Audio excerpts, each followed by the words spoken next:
with C2 Accounting and Business Support, and I am here this week to talk about money mistakes that we all tend to make. So when I was 19 years old, I moved into my first apartment with my then boyfriend. When I moved in, I had a brand new living room set, a brand new dining set, and a brand new bedroom set. Now keep in mind, I was 19 years old, new job, so all of this was put on a credit card, it was financed. And so when I think back to how much interest I spent on furnishing this initial apartment, I just shudder. And I think back, and that was the first money mistake that I made of many more to come over the years. Now, at 46, I am a lot more financial savvy than I was back then, but I have to think about where life would be today had I made better money choices back when I was starting my adult life. If I knew then what I knew now, would things be, would I be in a different position than I am today? Life is good, don't get me wrong, but still, how would things be a little bit different? So as a new business owner, which I had my business part-time for 5 years. So last year was my first year of full-time business. So it felt like a new business. And while I was really good about record keeping and knowing my numbers, as I always talk about, I spent way too much money the first year.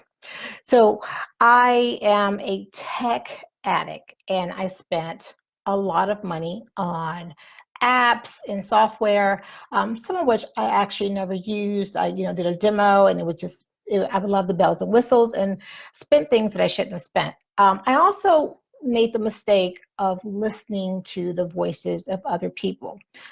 A lot of times they were well-intentioned voices, but I made decisions and purchased products or went to events or did things that probably didn't make a lot of sense for me or my business, but I let outside forces influence what I was thinking that I should do, or trying to run my business the way other people were giving me advice as to how I should do it. Now, I am thankful that I still had a profitable year, but I have to wonder how much more profitable would it have been had I not made those money mistakes.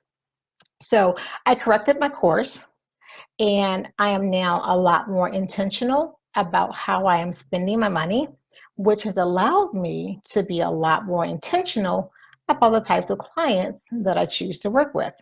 So for me personally, the piece that comes with working with clients whose goals are aligned with mine is just invaluable. So I'd rather be more conscientious about spending money so that I can pick and choose who I want to work with. So I have to ask, for all of the business owners who are watching right now, what mistakes did you make when you were starting? Or if you are a brand new business, what mistakes are you currently making? So, and if you've been in business for a while, what have you learned from those mistakes? What have you done to kind of change course? What systems and what processes have you put in place to prevent those mistakes from continuing to happen? Now, C2 Accounting, as you know, we're a management accounting firm. And we work with small businesses, specifically small service focused businesses, to help them to make sure that their business is not only running smoothly today, but that they're positioned for growth in the future. And so we do that by helping them to put in accounting practices that make sense for their business, by educating them on processes and systems that, again, work for their business, and then empowering them to use the information, the reporting, the data that comes from keeping good books to make strategic decisions, again, for their business.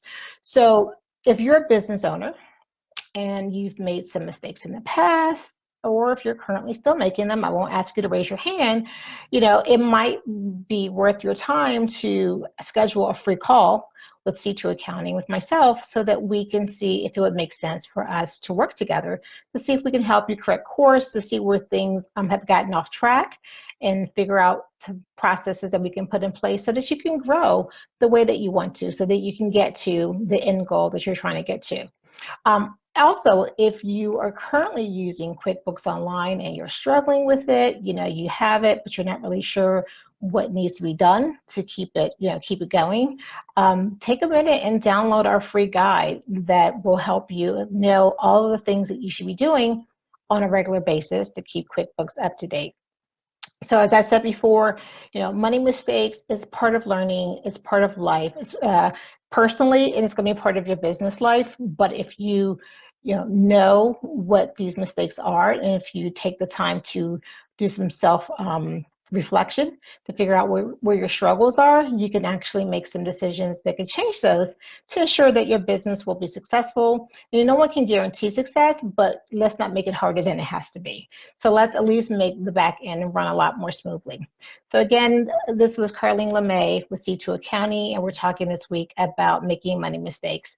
Hopefully you'll have a great and productive week, and we'll talk to you again later.